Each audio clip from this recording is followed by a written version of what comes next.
తమపై భారత సైనిక దాడి అనివార్యమని పాకిస్తాన్ రక్షణ మంత్రి ఖ్వాజా మొహమ్మద్ ఆసిఫ్ ప్రకటించారు. పహల్గామ్ ఉగ్ర దాడి నేపథ్యంలో ఉగ్రవాదులను పెంచి పోషిస్తున్న పాకిస్తాన్పై భారత ప్రభుత్వం దౌత్యపరమైన కఠిన చర్యలను అమలు చేయాలని నిర్ణయించింది. దీంతో రెండు దేశాల మధ్య ఉద్రిక్తతలు తీవ్ర రూపం దాల్చాయి.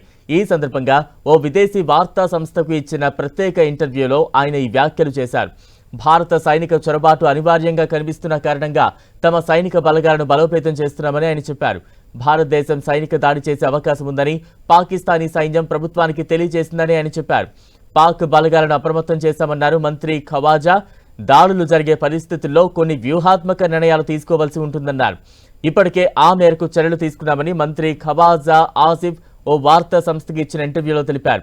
అయితే తన అంచనాలకు దారితీసిన వివరాలను మాత్రం ఆయన వెల్లడించలేదు. భారత్ దాడులకు పాల్పడే అవకాశం ఉందని తమ సైన్యం ప్రభుత్వానికి వివరించిందని తెలిపారు. ఈ విషయమై పాక్ అత్యంత అప్రమత్తంగా ఉందని, తమ ఉనికికి ప్రత్యక్ష ముప్పు ఉందని భావిస్తే అణ్వాయుధాలను ప్రయోగిస్తామన్నారు.